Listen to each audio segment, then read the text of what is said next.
Tonight, as sleep has not yet found you, it may be hard to believe that right next to our Earth, there exists a world that once inspired more imagination than almost any other planet.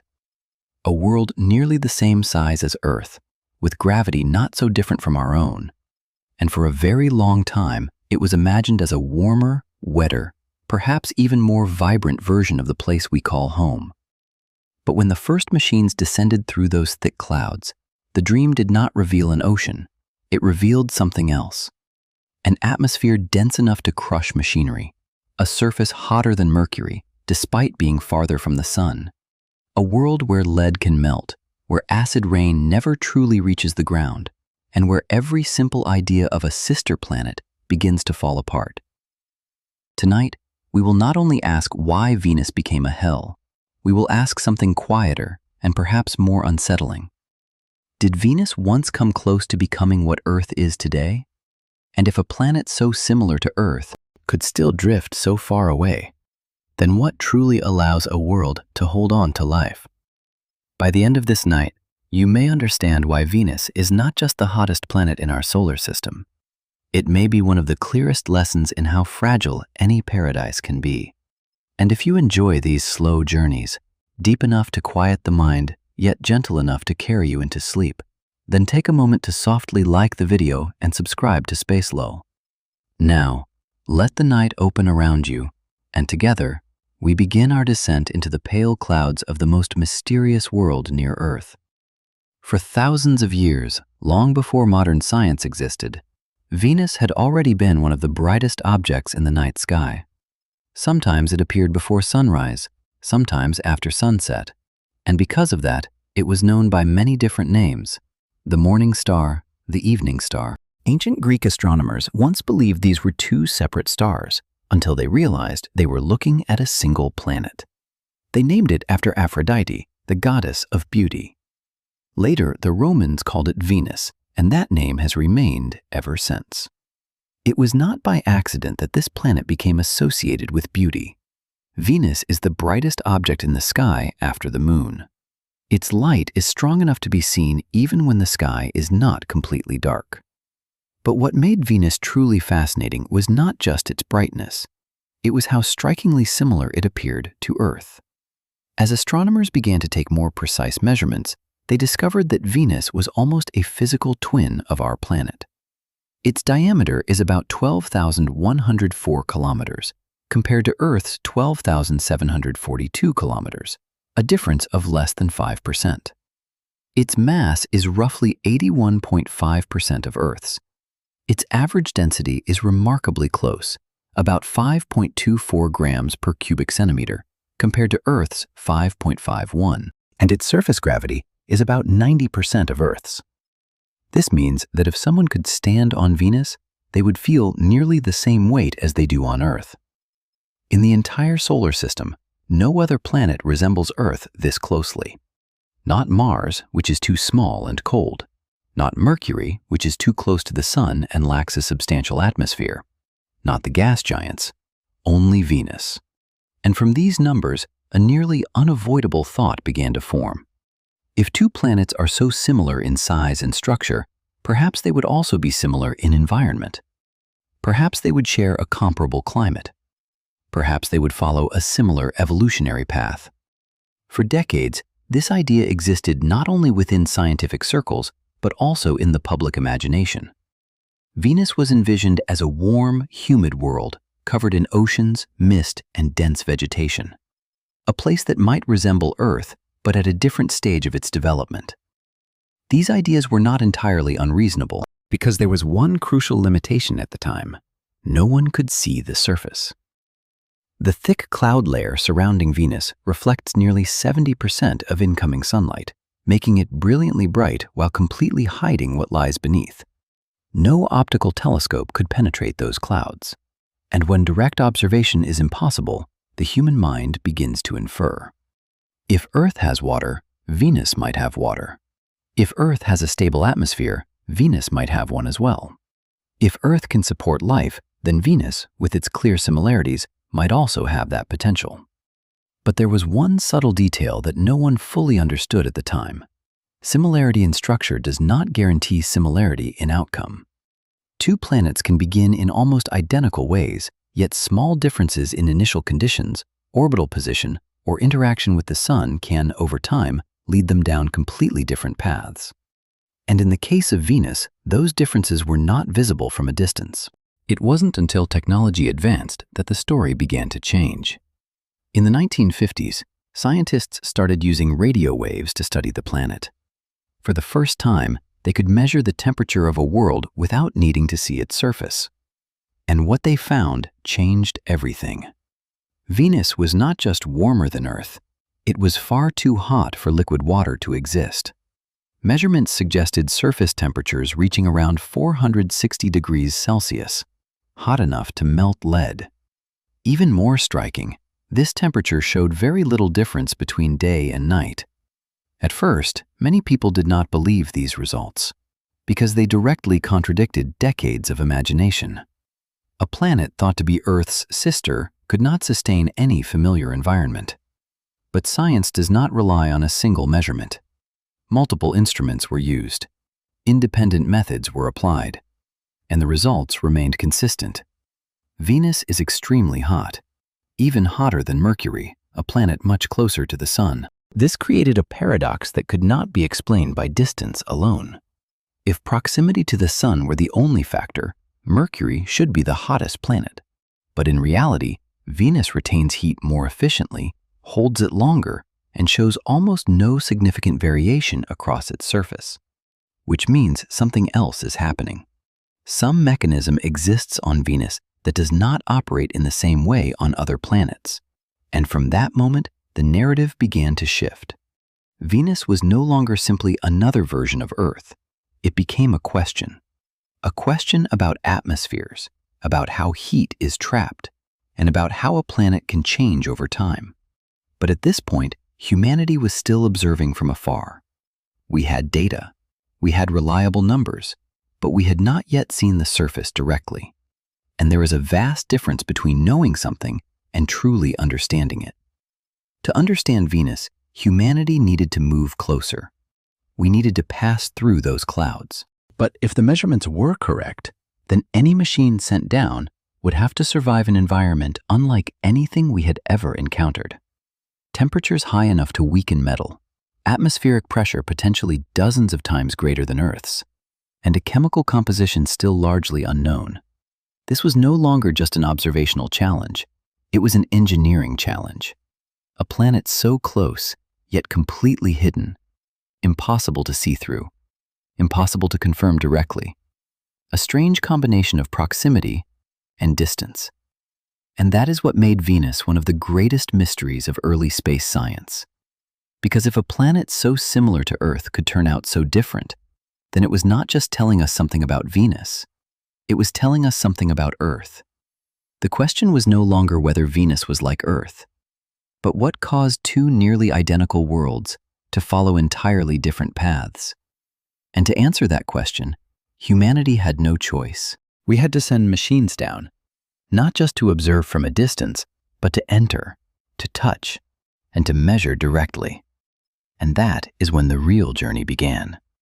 In the early 1960s, as the space race intensified between the United States and the Soviet Union, Venus became one of the first major targets.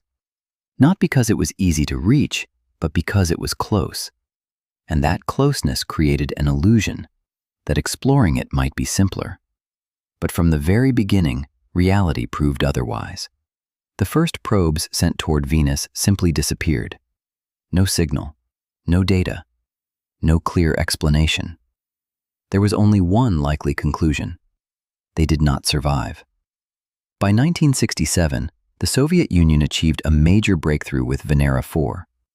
For the first time in history, a human-made object successfully entered the atmosphere of Venus and transmitted data back to Earth. What it sent back were not images, only numbers.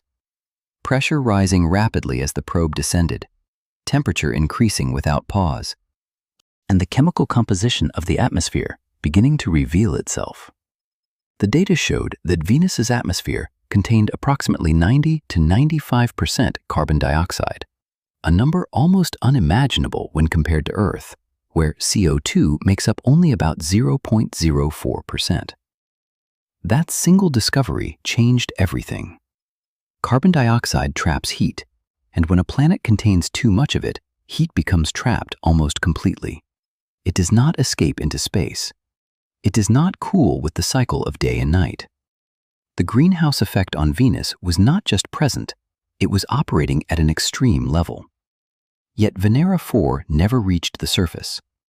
At an altitude of around 25 kilometers, the pressure exceeded the limits of the probe. The signal stopped. At that moment, humanity realized something important. We had underestimated Venus. And if we wanted to go further, we would need stronger machines. In the years that followed, the Soviet Union continued sending a series of Venera probes. Each launch was an improvement. Thicker materials, better cooling systems, stronger structures capable of withstanding immense pressure. This was no longer just exploration. It was a test of the limits of human engineering. By 1970, Venera 7 became the first spacecraft in history to land successfully on the surface of another planet and transmit data back to Earth. It did not last long, only about 23 minutes. But those 23 minutes were enough. The surface temperature was confirmed to be around 475 degrees Celsius. The pressure was about 90 times that of Earth, comparable to the pressure nearly 1 kilometer beneath Earth's oceans. This meant that if a human were to stand on Venus, they would not only be burned by extreme heat, but also crushed by immense force from every direction. There is no way to survive. And yet, the machines kept coming. In 1975, Venera 9 and Venera 10 carried something never sent before: cameras. For the first time in history, humanity saw the surface of Venus. Not through imagination, not through inference, but through real data. The images revealed a landscape that felt completely alien. No oceans, no forests, no signs of life. Only dark rocks, barren ground, and a dim, diffuse light filtered through a thick atmosphere. The sky was not blue. It appeared pale yellow-orange, as if sunlight had been strained through layers of dense, heated haze. Visibility was limited. Everything felt heavy, still.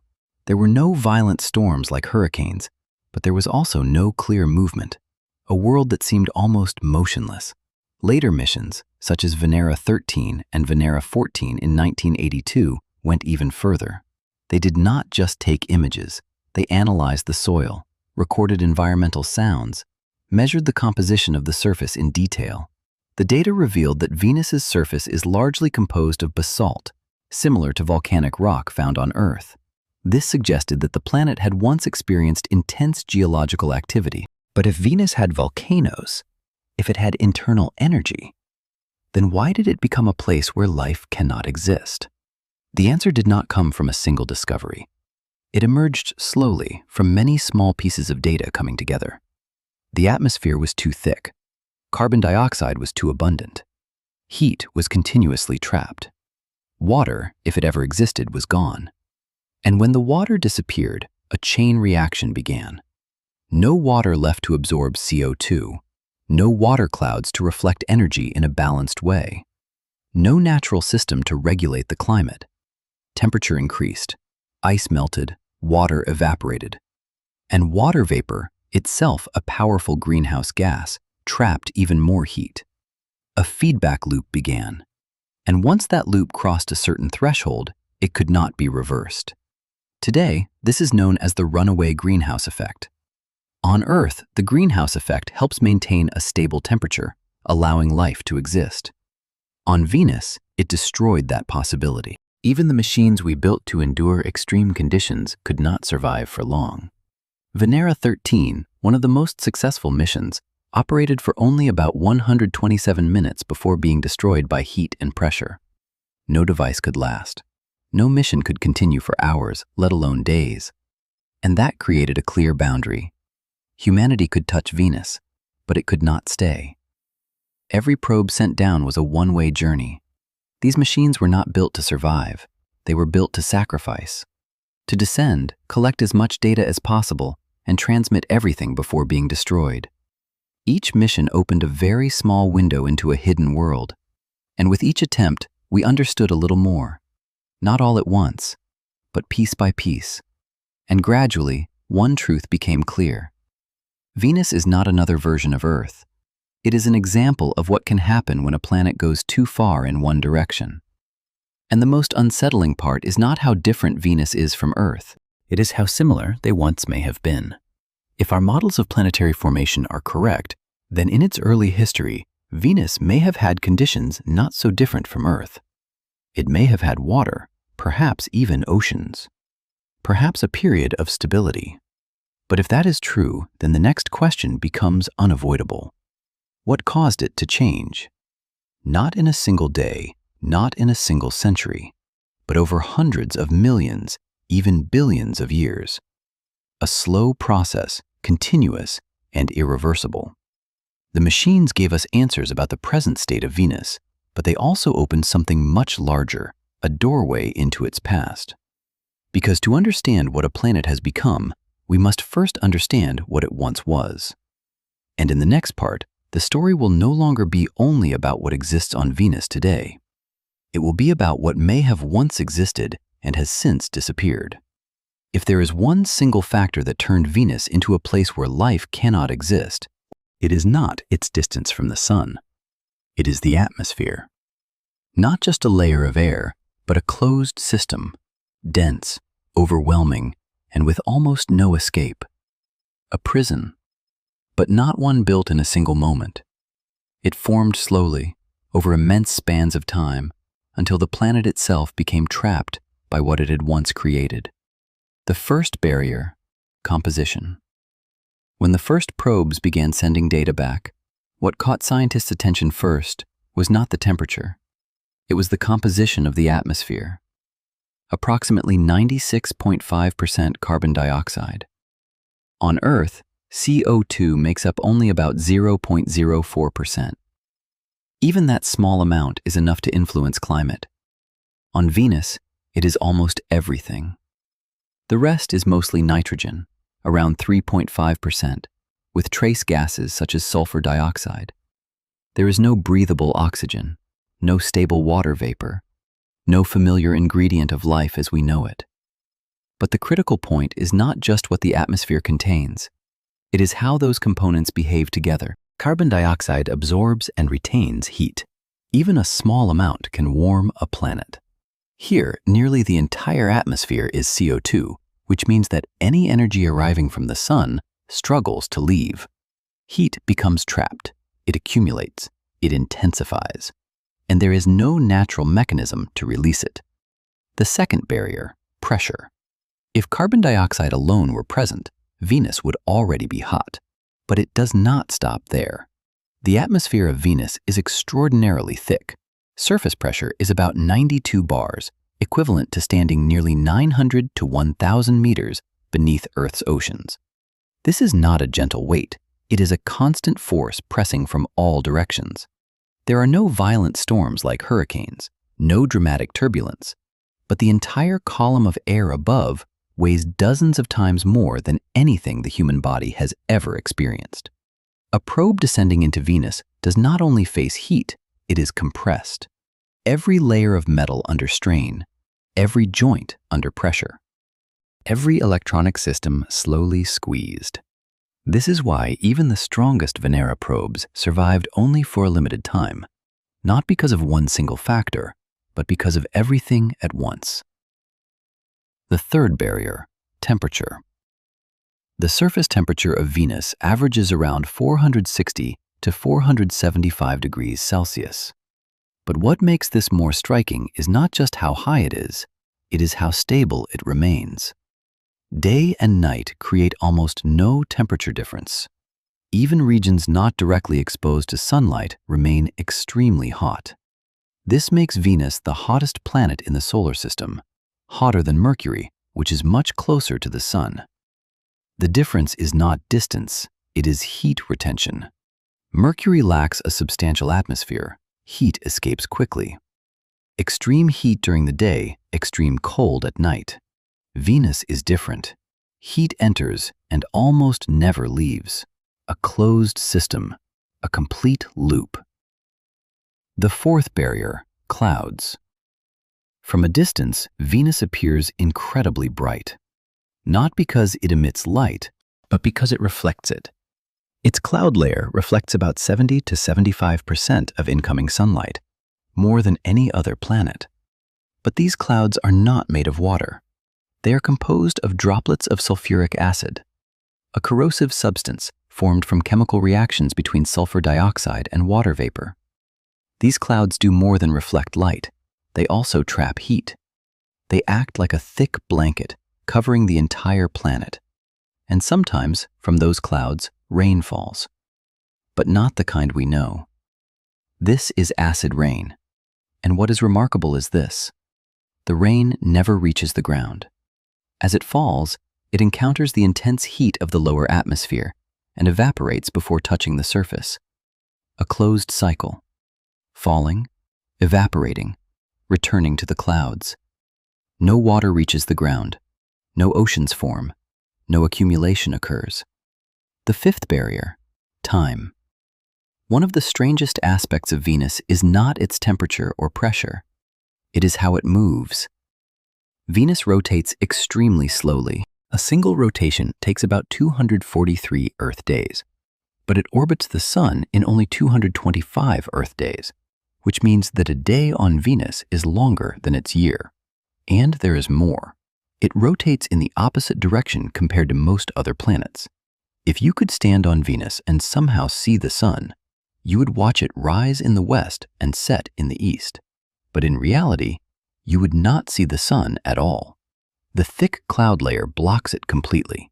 Light becomes a dim yellow-orange glow. No clear sunrise, no clear sunset. Only a slow transition that is almost impossible to notice. Time does not flow there in a familiar way. Imagine a probe beginning its descent. At first, it enters the upper atmosphere. Conditions are relatively mild.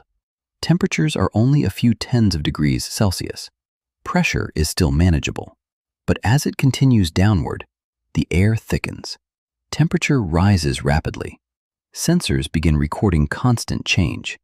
At around 50 to 60 kilometers altitude, conditions are the closest to Earth-like, if any comparison can be made. But the probe does not stop. It continues downward. 100 degrees Celsius, 200 degrees, 300 degrees. Cooling systems operate at full capacity. Pressure increases steadily, pressing into every component. Near the surface, everything begins to slow, not because the probe chooses to, but because the atmosphere is so dense. Movement becomes difficult. If sound exists, it would travel differently. Heavier, slower, more compressed. Light behaves the same way. It is not clear. Everything is filtered through thick gas and acid clouds. No blue sky, no sharp contrast. Only a muted yellow-orange tone, as if the world is locked in an endless late afternoon. If, hypothetically, a human could stand on Venus, they would not perceive much. Not because nothing is happening, but because everything happens at once. Temperature high enough to destroy the body almost instantly. Pressure crushing from all sides. No breathable air, no moment to understand. Only an environment that does not allow existence. When all these elements are considered together, one thing becomes clear. Venus is not just hot, it is locked within its own system. The atmosphere does not simply surround the planet, it controls everything. It traps heat, it maintains pressure, it prevents change. A stable state, but one that cannot support life. A prison without doors. And what makes it unsettling is not that it exists, but how it came to be. Because no planet begins like this. If Venus was once different, if it once had another state, then the next question becomes unavoidable. Before this prison was built, what was this world before? If we look only at the present, Venus is unmistakable. It is a world locked in heat, crushed by pressure, and covered by an atmosphere that does not allow any form of life to exist. But science does not stop at the present. It looks for traces, and sometimes those traces are not found on the surface, but hidden within the atoms themselves. One of the most important clues comes from something very small: hydrogen. More specifically, the ratio between ordinary hydrogen and a heavier form of it called deuterium. Deuterium is an isotope of hydrogen that contains an extra neutron in its nucleus, making it slightly heavier. Because of this difference, when gases escape into space, lighter hydrogen tends to escape more easily, while deuterium remains behind. Over time, this creates a measurable signature. If a planet loses water, hydrogen escapes faster, and the ratio of deuterium to hydrogen gradually increases. When scientists measured this ratio on Venus, they found something remarkable. The deuterium to hydrogen ratio is about 100 to 150 times higher than on Earth. This is not a minor variation. It is a strong signal that Venus has lost a significant amount of hydrogen in its past. And if hydrogen was lost, then it is very likely that it once existed in the form of water. This does not automatically mean that Venus once had vast oceans like Earth, but it strongly suggests that Venus may have had more water than it does today. Not necessarily a blue world, not necessarily covered in deep oceans, but possibly enough to create an environment very different from the one we see now. When this chemical evidence is combined with modern climate models, the picture becomes more complex. Simulations based on data from NASA and other institutions suggest that in the early solar system, when the sun was about 25 to 30% dimmer than it is today, Venus may not have been as hot as it is now. Some models even indicate that if the planet had sufficient water and reflective cloud cover, it could have maintained relatively stable temperatures for hundreds of millions of years. This means that for a long period of time, Venus may not have been a hell. It may have had a different sky, A different climate, and possibly liquid water on its surface. However, it is important to be careful with these conclusions. Scientists do not speak in absolutes when the evidence is incomplete. Instead, they use cautious language such as evidence suggests, one possibility is, or current models indicate. This is because these models depend on assumptions, including how much water Venus originally had, what its early atmosphere was like, how fast it rotated, and how the sun evolved over time. Changing even a few of these parameters can lead to very different outcomes. Not all scientists agree that Venus once had oceans, and this is where the story becomes more interesting. Instead of a single clear answer, we have an ongoing scientific debate. Some researchers argue that Venus is simply too close to the sun to retain water for long periods. Even if water existed in the beginning, it may have evaporated very early, before any stable climate could form. Others point out that Venus rotates extremely slowly, and this affects how its atmosphere circulates and how heat is distributed. A slowly rotating planet can develop climate patterns that are very different from those on Earth. In addition, Venus does not have a strong global magnetic field like Earth. A magnetic field acts as a protective shield, helping to retain an atmosphere and preventing solar wind from stripping away lighter elements like hydrogen. Without that protection, hydrogen could have escaped more easily into space. This may explain how Venus lost its water, but it also raises another question. Could the planet have retained water long enough for oceans to form in the first place? Another key difference lies in plate tectonics.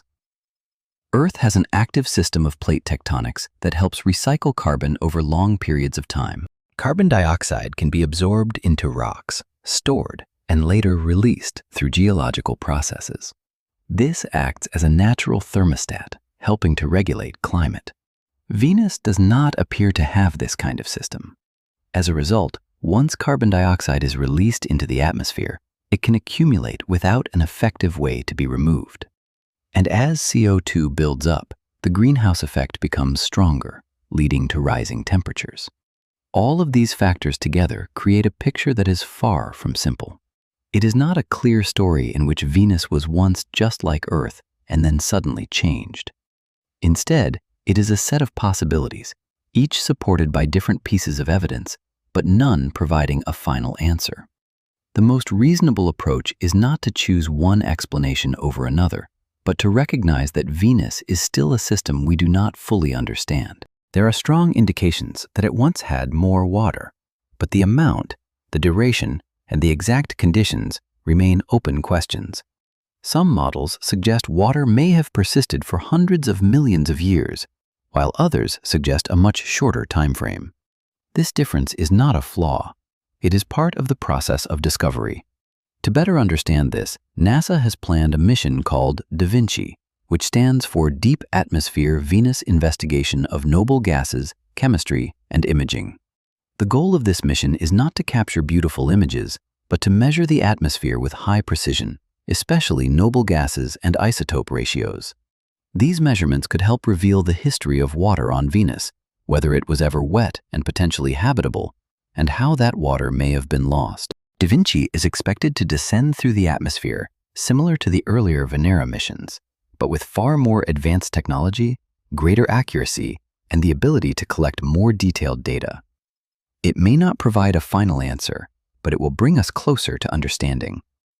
One of the most thought-provoking aspects of Venus is not simply what it is today, but how it may have changed. Not in a single moment, not through one dramatic event, but over millions, even billions of years.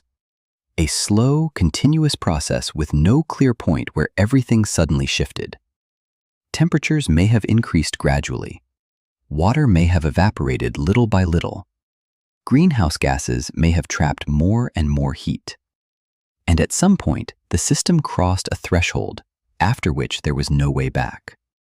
If Venus truly once had water, even for a limited time, then it changes how we see this planet. It is no longer just an example of extreme conditions. It becomes a story of transformation. A world that may once have had the potential to be stable, even gentle, but that slowly shifted into something entirely different. And when we look at that process, the question is no longer simply what Venus is. The question becomes far more unsettling. How does a world move from a state where life might exist to a point where there is no return? The answer does not lie in a single event. There was no explosion, no moment when everything suddenly collapsed. What happened to Venus was more like a very small deviation that lasted for far too long. In the early stages of the solar system, the sun was not as bright as it is today. Modern models suggest it was about 25 to 30% dimmer. This means that both Earth and Venus once received less energy than they do now. But the sun did not remain in that state. Over time, it gradually became brighter. Not in a way that could be noticed within a human lifetime, but across hundreds of millions of years. It was a change so slow that over short periods, it would have gone almost completely unnoticed. Yet for a planet, even a small increase in energy, sustained over vast timescales, can lead to profound consequences. And this is where position begins to matter. Venus orbits about 30% closer to the sun than Earth. That means any increase in solar energy would be felt more intensely. It is like standing near a source of heat. As the temperature rises, those closer to it experience the change more strongly. And that is exactly what pushed Venus toward a critical threshold. In planetary climate science, there is a concept known as the runaway greenhouse threshold, the point at which a climate system can no longer regulate itself. Before that threshold, a planet can maintain balance. Beyond it, the system begins to amplify itself. Venus may have approached this threshold very early. As surface temperatures increased, water began to evaporate more rapidly. At first, this is a normal process. On Earth, water evaporates, condenses, forms clouds, and returns as rain. But on Venus, this process did not stabilize. Water vapor is a powerful greenhouse gas, even more effective than carbon dioxide at trapping heat. As the amount of water vapor in the atmosphere increased, it retained more heat. As heat increased, more water evaporated. And as more water evaporated, the amount of water vapor increased further. A feedback loop began to form. This was not a stabilizing feedback. It was a positive feedback, a self-amplifying process. In its early stages, the changes may have seemed minor. Temperature rose slightly. Water vapor increased slightly. The greenhouse effect strengthened slightly. Nothing appeared extreme. But over time, these small changes accumulated. And eventually, the system reached a point where it could no longer return to its original state. water no longer existed primarily as liquid on the surface. It transitioned into vapor, filling the atmosphere. Any oceans that may have existed began to disappear, not in a single event, but over millions of years. An ocean does not vanish like a drying lake. It evaporates gradually, layer by layer, until there is nothing left to evaporate. Once water entered the atmosphere in vapor form, another process began.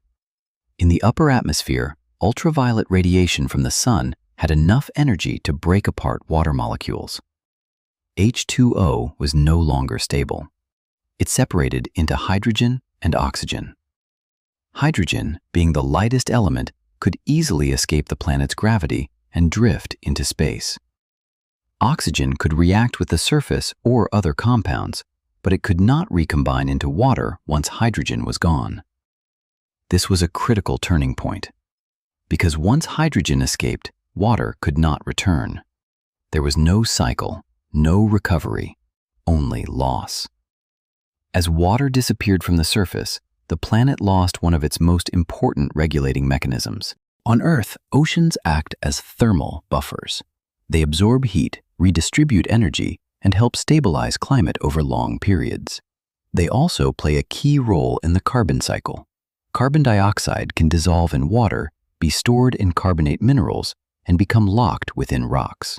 This process helps reduce greenhouse gases in the atmosphere. Venus, once it lost its water, lost this entire system. Carbon dioxide was no longer absorbed, it accumulated. And as CO2 increased, the greenhouse effect intensified, driving temperatures even higher. The feedback loop continued.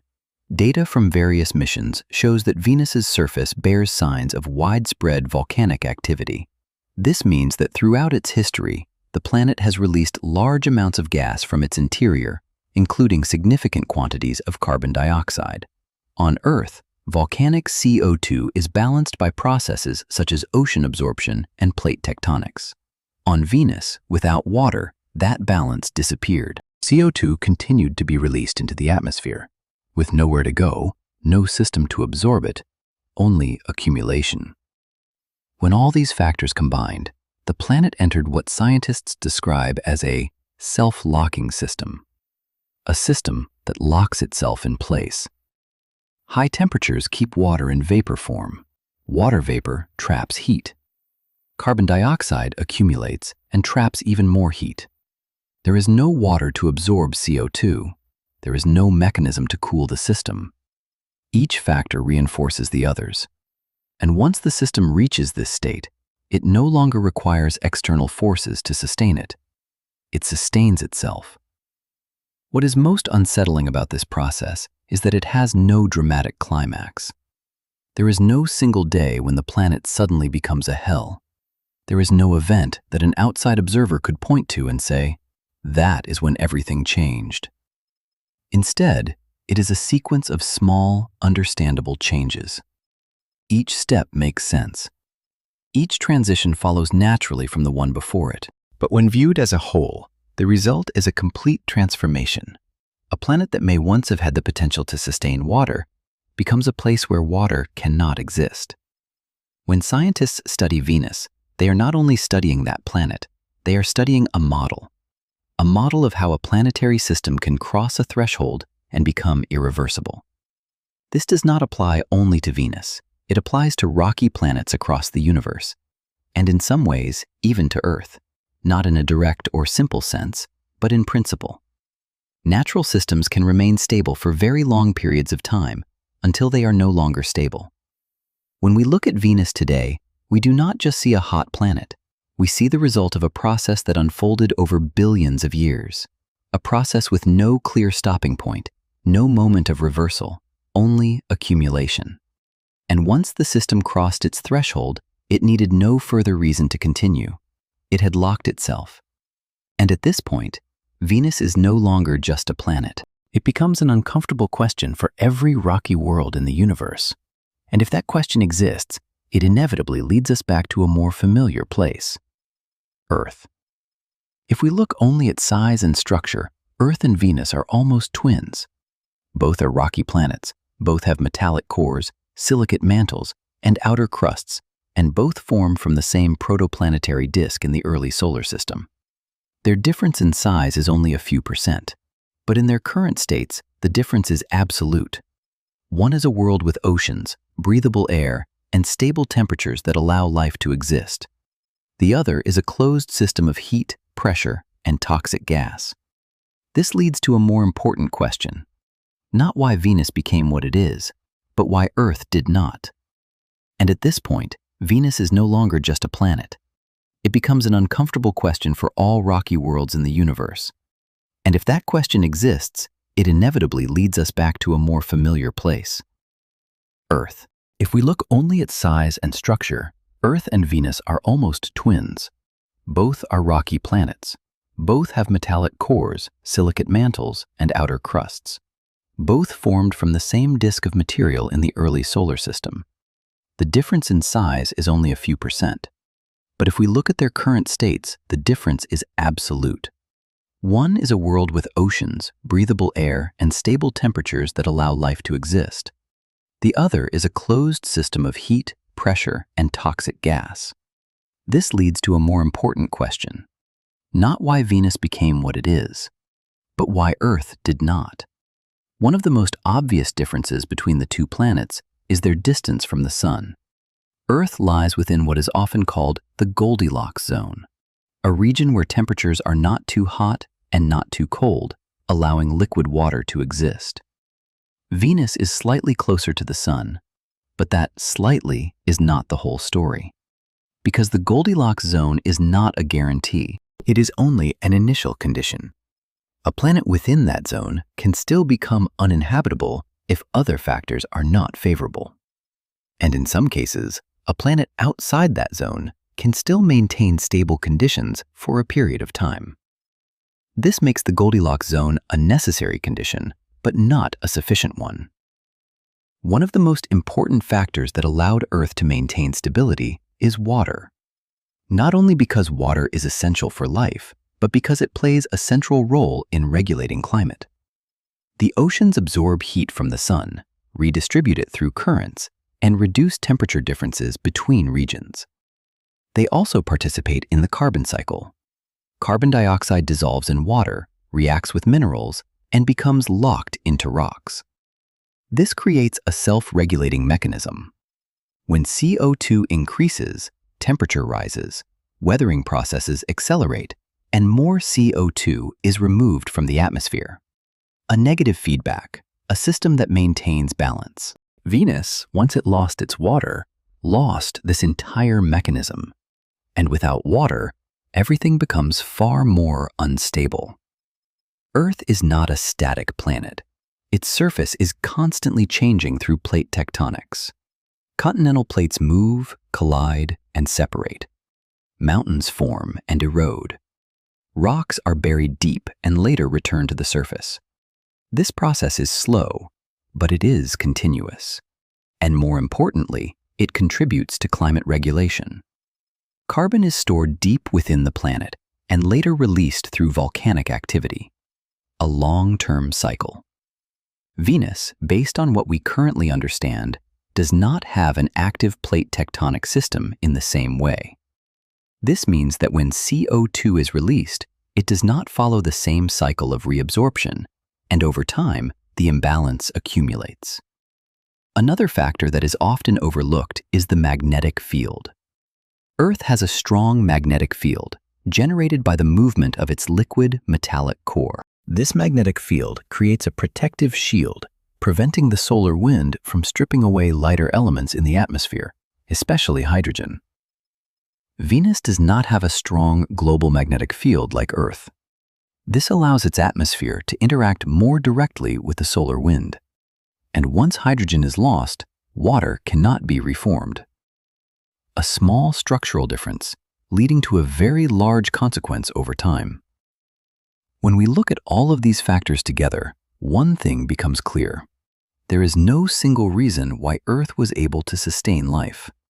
It is the result of multiple systems working together: liquid water, the carbon cycle, geological activity, the magnetic field, atmospheric composition. Each plays a role, and more importantly, they interact with each other. If one factor changes, others can adjust to maintain balance.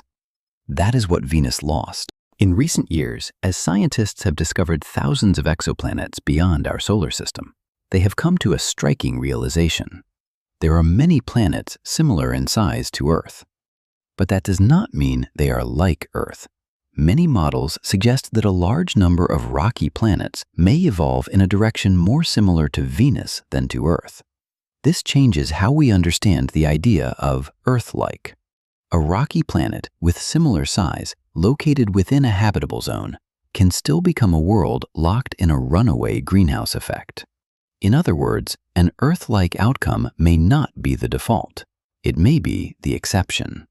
There is something we rarely notice, not because it is too complex, but because it is too familiar. Air that can be breathed, temperatures that do not burn, water that exists in liquid form. These things do not feel extraordinary because they have always been there. But when placed next to Venus, they are no longer ordinary. They become something fragile, a state of balance that not only exists, but has been maintained over an incredibly long time. And perhaps that is not as common as we once believed. When we look at Venus and Earth side by side, what stands out is not just their difference, but how that difference emerged.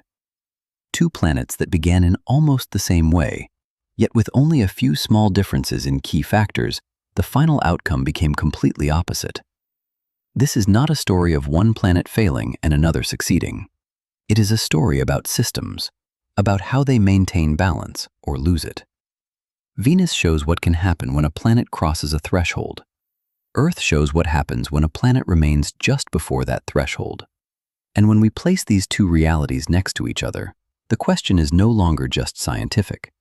It becomes a different way of seeing the place we live, not as something guaranteed, but as something rare. And if Venus is a warning, then the final question still remains unanswered. What will we return there for?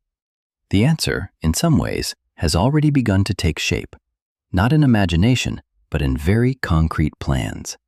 For many decades after the Venera and Magellan missions, Venus was no longer the center of attention. Mars became more compelling. Icy moons like Europa and Enceladus drew increasing interest, and the discovery of exoplanets opened an entirely new direction for research. But recently, a shift has begun. Not loudly, not suddenly, but clearly enough that scientists have started returning to an old question. Have we truly understood Venus? The answer, it seems, is no, because most of the data we still rely on today comes from technology developed decades ago. The images from Venera, the radar maps from Magellan in the 1990s, they were essential, but they are no longer sufficient. NASA is now developing a mission called Da Vinci, designed not to orbit Venus, but to descend directly into its atmosphere. Once again, humanity will send an instrument through those thick layers of clouds, but this time with far more advanced technology. Da Vinci will measure the atmospheric composition in detail, especially noble gases and isotope ratios. These data may help clarify the history of water on Venus, whether the planet was ever wet at any point in its past, how long water may have existed, and how that water was eventually lost. NASA currently places a tentative timeline around 2030 for this mission. Not too far away, but close enough to feel that we are approaching a new phase. Alongside this, NASA is also developing Veritas. Unlike Da Vinci, Veritas will not enter the atmosphere. It will orbit Venus and use high-resolution radar to map the surface. The last time we had a global map of Venus was from Magellan, and its resolution is limited compared to modern standards. Veritas will improve that. It will help scientists better understand the planet's topography, geological structure, and volcanic history. Whether Venus is still geologically active today, and how its surface has evolved over time. This mission is currently planned for no earlier than 2031. And it is not only NASA. The European Space Agency is developing a mission called Envision, with a planned launch around November 2031. Envision will combine multiple instruments to study both the surface and the atmosphere, complementing what Da Vinci and Veritas aim to achieve.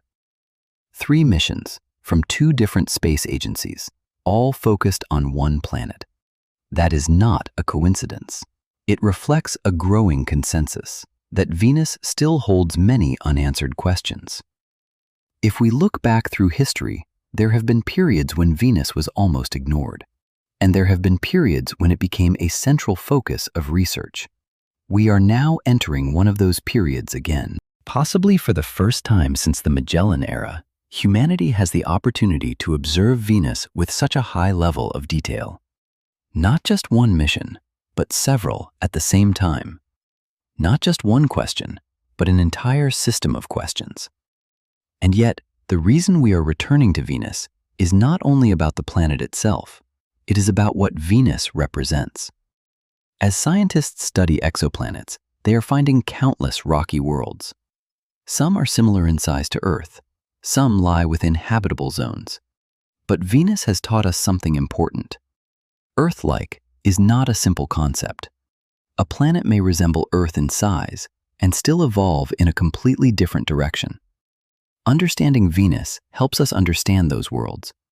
It helps us distinguish between a planet that could truly be habitable and one that only appears to be.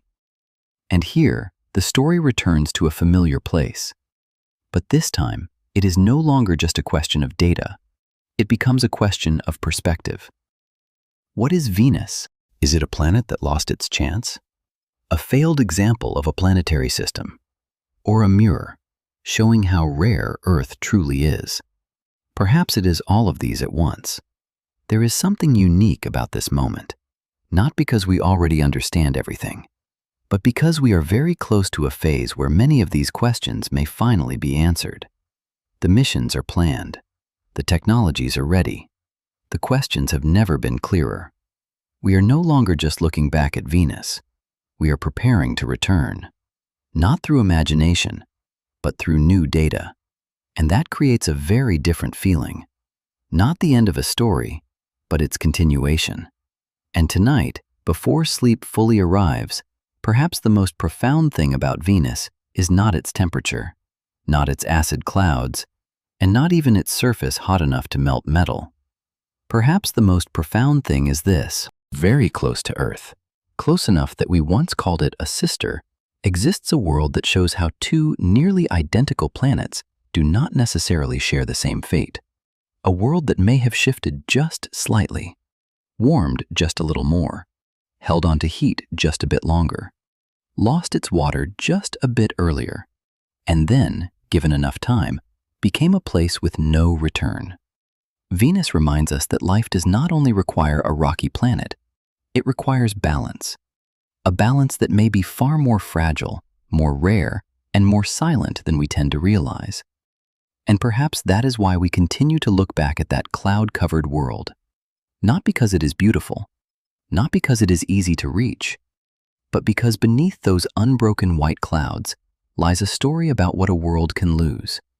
And tonight, here on Earth, beneath an atmosphere we can still breathe, on a planet that still has oceans, clouds, rain, and sunrise, perhaps that alone is enough of a miracle to quiet the mind. Let that thought drift with you into sleep. And if tonight you are still awake, then at least you have just traveled across a world once called our sister and understood why it was never a small story.